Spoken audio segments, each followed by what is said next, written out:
بسم اللہ الرحمن الرحیم۔ سن سکو تو سنو میں خوش آمدید۔ ایک نئے ناول کے ساتھ آپ کی خدمت میں حاضر ہیں۔ آج کا ناول ہے کامل ایمان، جو لکھا ہے کنزہ زہرا نے۔ اگر آپ نے ابھی تک ہمارا چینل سبسکرائب نہیں کیا تو ہمارے چینل کو سبسکرائب کریں اور بیل آئیکن کو پریس کرنا مت بھولیے گا، تاکہ آنے والی تمام اقساط، تمام کہانیاں، تمام ناول آپ کو بر وقت ملتے رہیں۔ شکریہ۔ سیدہ وجیہہ عامر، تم اگر سمجھتی ہو نا کہ تمہاری بہنوں کے لیے من و سلوہ اترے گا تو یہ تمہاری خام خیالی ہے۔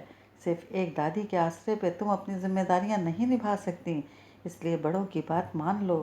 وہ مشرقی دیوار کے ساتھ چارپائی ڈالے دھوپ میں سستانے کی نیت سے لیٹی تھی، جب دیوار کے پار سے نمودار ہوتے سر نے حسب معمول اس کے کانوں میں سور پھونکا۔ سید حشام علی، میں دادی کے آسرے پہ نہیں، اللہ کے آسرے پہ صدق دل سے اپنی ذمہ داریاں نبھانا چاہتی ہوں، اور جب دل خاص ہوتے ہیں تو خدا راہ نکالنے میں دیر نہیں کرتا۔ پھر بھی میں آپ کے خلوص کی قدر کرتی ہوں، اس لیے میرا کچھ دیر کا آرام حرام مت کریں اور جائیں یہاں سے۔ کھا جانے والی نظر سے اسے دیکھتے ہوئے وہ ہاتھ جوڑ کر اٹھ بیٹھی۔ پیاری کزن، مان لو کہ خدا بھی پرندوں کو تب رزق دیتا ہے جب وہ اپنے گھونسلے سے پرواز کرتے ہیں۔ مجھے افسوس ہے کہ اس گھونسلے سے اگر تم نے رزق کے لیے پرواز کی تو افسوس تمہیں اس دنیا سے ہی پرواز کرنی ہوگی، کیونکہ ہمارے خاندان میں لڑکیوں کی ملازمت کا تصور نہیں پایا جاتا۔ سو رشتے دار تانے دے دے کر مار دیں گے تمہیں۔ ٹوٹی ہوئی کرسی پہ احتیاط سے دوسرا پاؤں جمائے وہ پھر بھاشن پہ آمادہ ہوا تھا۔ وجیہہ اندر ہی اندر پیچ و تاب کھا کے رہ گئی۔ بالکل ٹھیک فرمایا آپ نے، مگر اس کا یہ مطلب نہیں ہوتا کہ خدا اس پہ قادر نہیں۔ خدا تو پتھر میں کیڑے کو رزق دیتا ہے، کیا پرندوں کو گھونسلے میں رزق دینے کی قدرت نہیں رکھتا؟ رکھتا ہے، اور دیکھنا میرے لیے بھی کہیں نہ کہیں سے وہ کوئی وسیلہ ضرور بنائے گا۔ اب تم جا رہے ہو یا میں ہی اندر چلی جاؤں؟ اس نے اسے کڑے تیوروں سے گھورتے ہوئے جیسے ہی چپل میں پاؤں رکھے۔ نازک سی کرسی حشام کے لمبے چوڑے وجود کا بوجھ برداشت کرتے آخر ڈھہ گئی۔ زمین بوس ہوئے حشام کی ہائے وائے دیوار پار آ کر اس کے دل میں ٹھنڈک ڈال رہی تھی۔ اس نے چشم تصور میں گرے ہائے ہائے کرتے حشام کی حالت سے خط اٹھایا اور لیٹ گئی۔ آپ ہی کس کو منہ میں گالیاں دے رہی ہو؟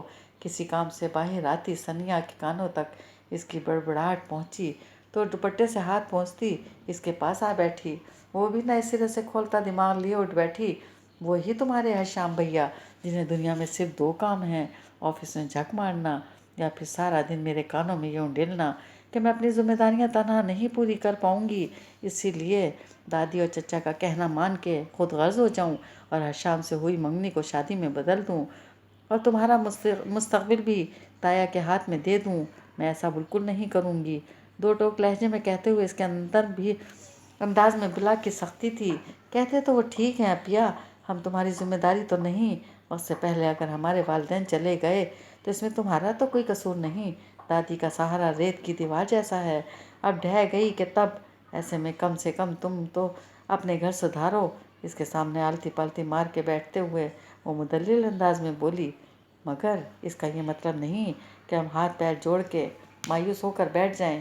تمہیں پتہ ہے نا بابا کتنے خوددار تھے، شدید ضرورت پہ بھی کبھی خوشنود چچا کے آگے ہاتھ نہیں پھیلایا۔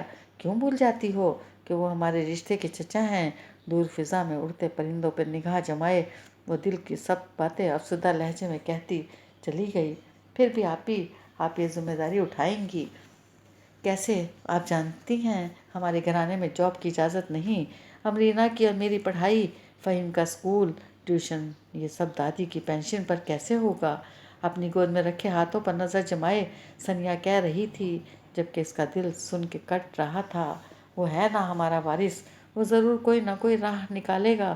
تم چھوڑو ان باتوں کو، یہ بتاؤ دادی اور امرینا ابھی تک نہیں آئیں؟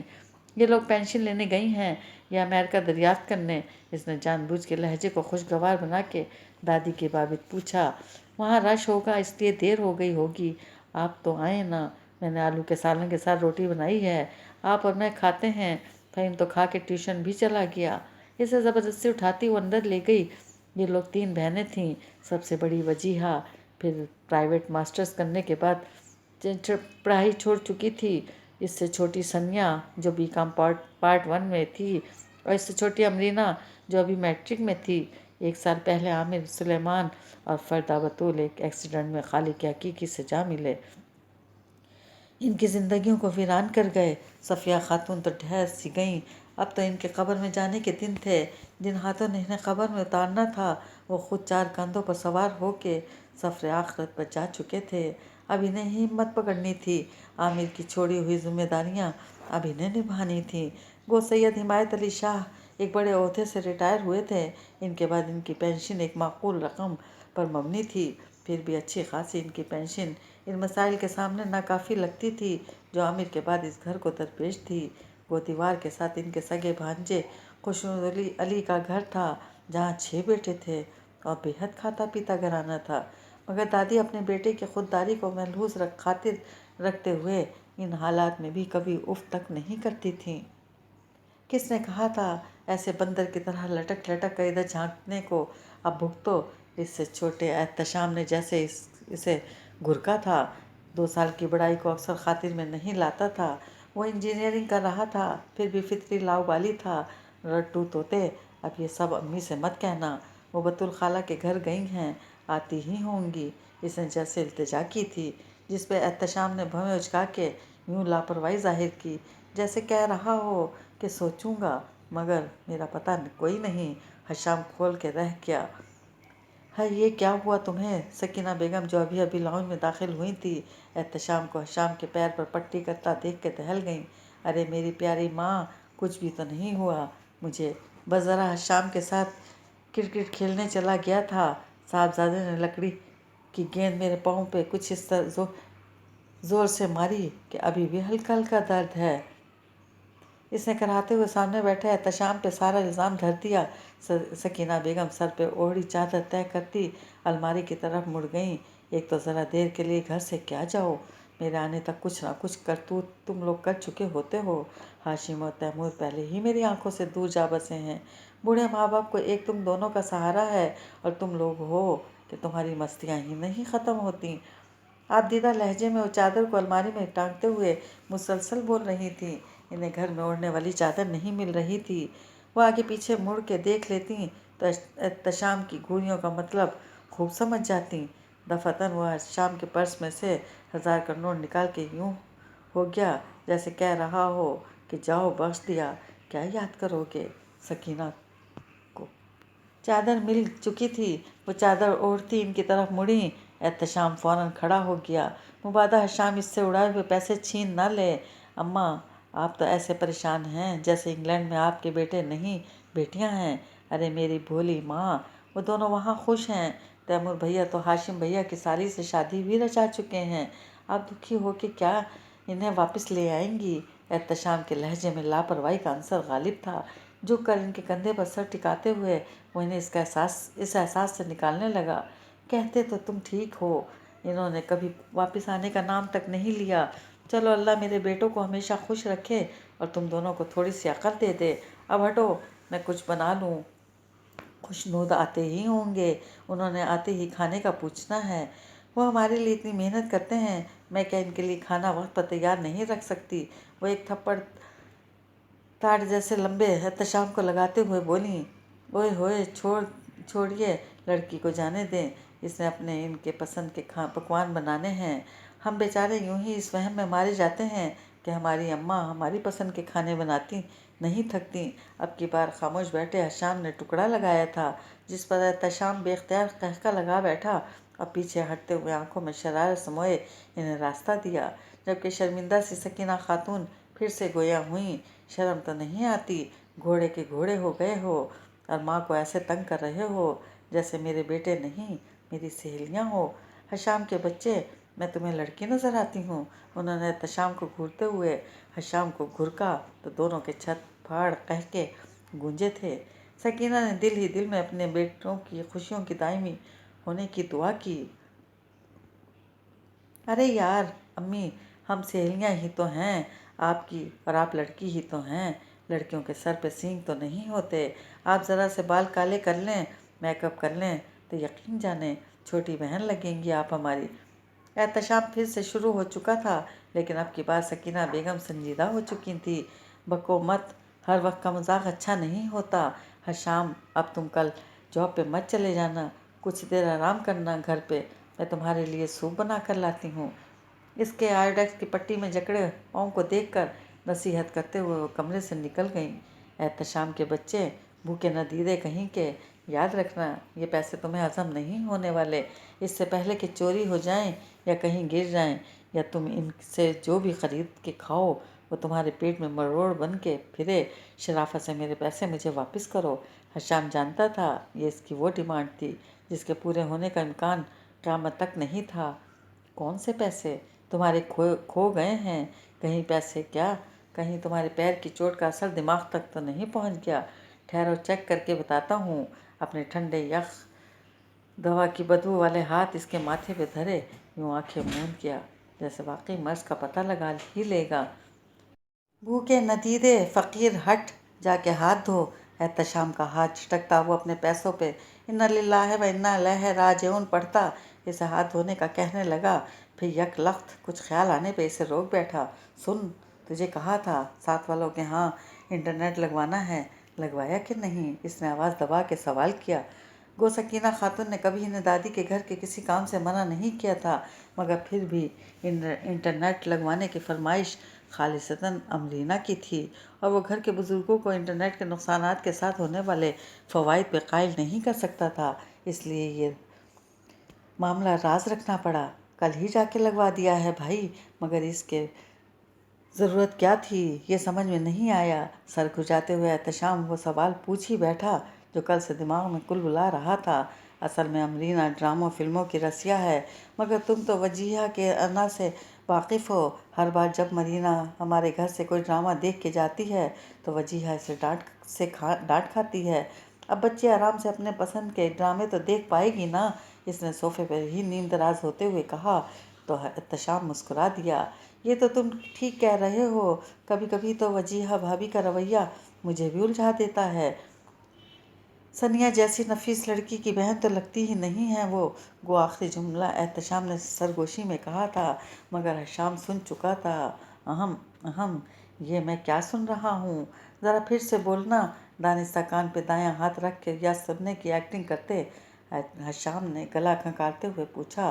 तो एहतशाम दांतों तले जुबान दबा गया। बहरे बादशाह हो क्या? ये कह रहा हूँ कि अब मुझे हाथ धो ही आने चाहिए। वो मुस्कुराता हुआ बाहर की तरफ चल दिया, जहाँ अरहम और अरकम ट्यूशन से जबकि खुशनूद अली जॉब से आ चुके थे। जब से खुशनूद चचा के अरहम और अरकम मजिया के पास पढ़ने आने लगे थे, इनकी देखा देखी महल्ले के और बच्चे भी ट्यूशन की गर्ज से आने लगे थे। मजिया आधा दिन सुई धागे और फ्रेम में उलझी रहती, आधा दिन वो बच्चों के साथ सर खपाती। कमीज़ों पर कढ़ाई का काम वो काफ़ी अरसे से कर रही थी। वक्त के साथ साथ इस काम में पैसा भी मुँह मांगा ना सही, मगर कुछ माकूल मिलता था। वो अलग बात कि काम महीनों में मुकम्मिल होता था, और वही बात के काम बहुत अर्क-रेज़ी वाला था। सनिया ने कहा भी कि वो कॉलेज से आके ट्यूशन पढ़ा दिया करेगी, मगर इसने मना कर दिया। वो बीकॉम कर रही थी। इसकी पढ़ाई में वजीहा किसी किस्म का खलल नहीं डालना चाहती थी। अभी वो सुई धागे के लिए सहन में दादी के बराबर बिछी चारपाई पर आ बैठी। इनके आंगन की सबसे अच्छी बात ये थी कि यहाँ सारा दिन धूप रहती थी। दादी मुंह पे दुपट्टा डाले सो रही थीं। तभी दाखिली दरवाजे से सनिया और अमरीना दाखिल हुई। सनिया की हमेशा से यही रूटीन थी, वो अमरीना को लेके ही घर आती थी। अपना वक्त इसने अमरीना के साथ मैनेज किया हुआ था, किन वक्त तो एक अलग किस्सा था। अस्सलामुअलैकुम, हाय, हलवे की कितनी प्यारी खुशबू आ रही है। यूँ लगता है सकीना चाची आज गाजर का हलवा बना रही हैं। अंदर आते हुए उन्होंने मुश्तरका सलाम किया।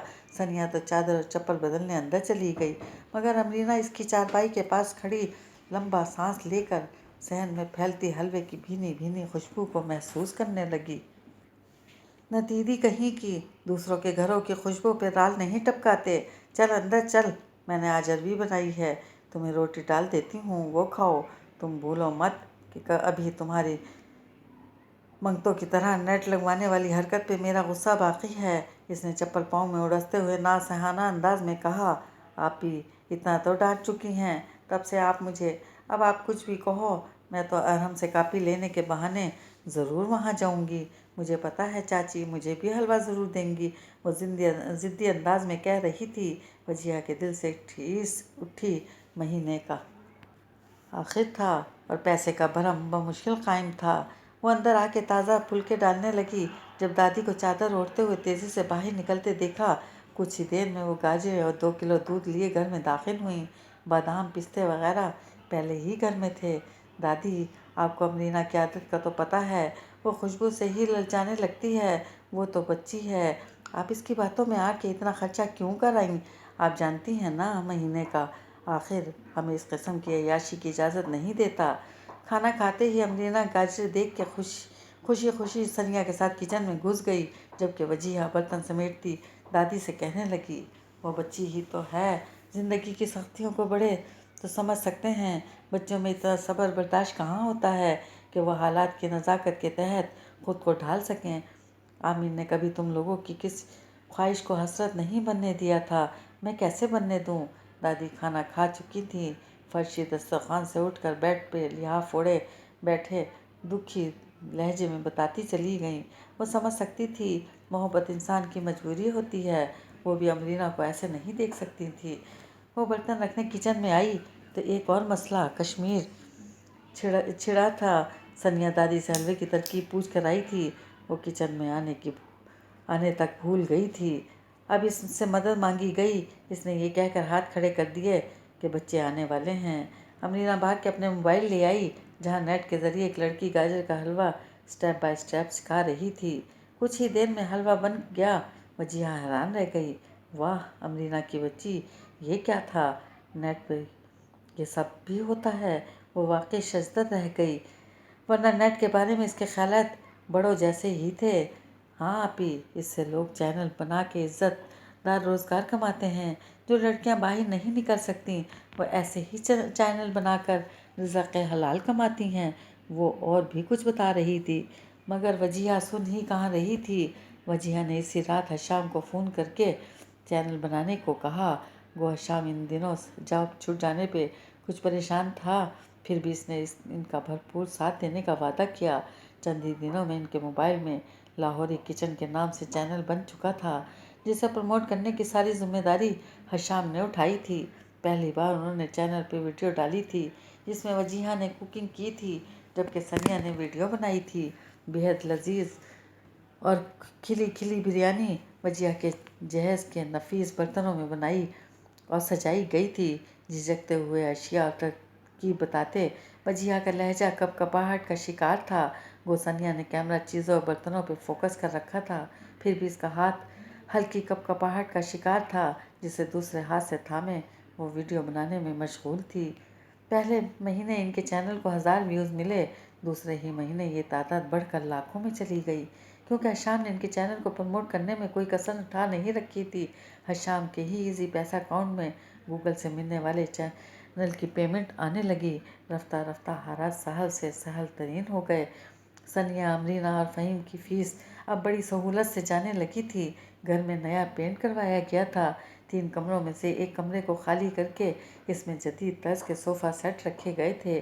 نفیس ڈیزائن والا 20 قالین ان کے ڈرائنگ روم میں باہر دکھانے لگا تھا، خوبصورت ڈیکوریشن پیسز گویا ڈرائنگ روم کو گھر کا سب سے الگ اور خوبصورت گوشہ بنانے پہ تل گئے تھے۔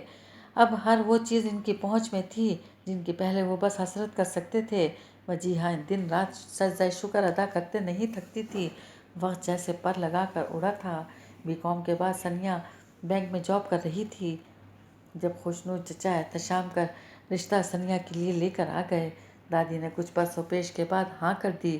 ثنیا کی تنخواہ چونکہ گھر میں استعمال نہیں ہوتی تھی، سو چند ماہ میں ہی جمع شدہ رقم سے ثنیا کو شاندار جہیز کے ہمراہ رخصت کر دیا گیا۔ اس کے 2 سال بعد امرینا گریجویشن کر رہی تھی جب اس کا رشتہ چچی کے جاننے والوں میں طے کر دیا گیا۔ فہیم بہت ذمہ دار لڑکا تھا، وہ انجینئرنگ کے بعد جاب کی تلاش میں تھا۔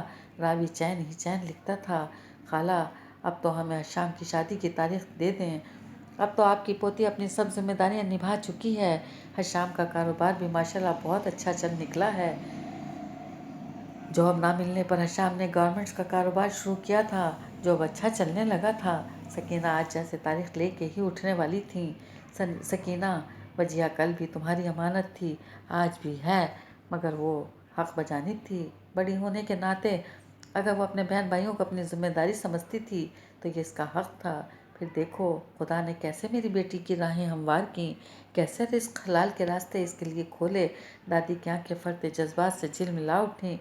आप ठीक कह रही हैं खाला, मुझे अपनी खुददार भतीजी पे फ़ख्र है, जिसने आज ये साबित कर दिया कि बेटे और बेटी में कुछ फ़र्क नहीं, बल्कि बेटियां तो इतनी बहादुर होती हैं कि माँ बाप का बाजू बन के जिम्मेदारियाँ निभाने की भी सलाहियत रखती हैं। खुशनूद अली फ़ख्र से कहते हुए सफ़िया खातून के हाथ में हाथ मिलाने लगे। सनिया कहा था ना, अल्लाह ताला रहीम और करीम है, हालात सुधारने पे आए तो पत्थर से रास्ता निकाल देता है। सनिया की 6 माह की मुन्नी सी हानिया को केला खिलाते हुए मजीहा ने कहा, सच कहती हो आपी, आज आपका यकीन जीत गया और मेरे खदशात हार गए। बेशक सब इज़्ज़तें अल्लाह के इख्तियार में हैं। ये सब हालात हिम्मत हार के भी समझ जाने थे, मगर एहसान की बहुत भारी बोझ तले दब के शुक्र है अल्लाह का कि इसने हमें सुरखरू किया। आपने साबित कर दिया कि बेटियां बोझ नहीं होती, उठाने पे आएँ तो माँ बाप के पूरे कुनबे का बोझ उठा लें। मोहब्बत पाश नज़रों से इसे देखते हुए वो दिल से ही इसकी हिम्मत की कायल थी।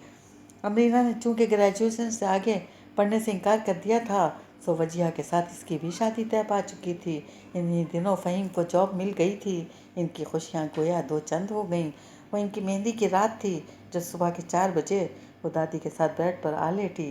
बेड पर दादी के एक जानिब वजिया थी, जबकि एक जानिब अमरीना थी। दादी और अमरीना सो चुकी थी जब इसके मोबाइल की बब बजी। मिसेस हशाम अहमद, शादी मुबारक हो। मैसेज पढ़ के वो बेख्तियार मुस्कुरा दी। मिस्टर हशाम अहमद, खैर मुबारक, लेकिन आपको नहीं लगता कि मुबारक कबल अज़ वक्त है? इसने मुस्कुराहट जब्त करते हुए लिखा, वक्त अपनी सब कठिनाइयाँ हम पे आजमा चुका है। सुपर गर्ल, अब वक्त के हाथों में हमारे लिए फूल ही फूल हैं। इसका मैसेज पढ़ के वो बेख्तियार मुस्कुरा दी। मोबाइल तकिए के नीचे घुसाते हुए इसके होठों पे दिल फरेब मुस्कुराहट थी।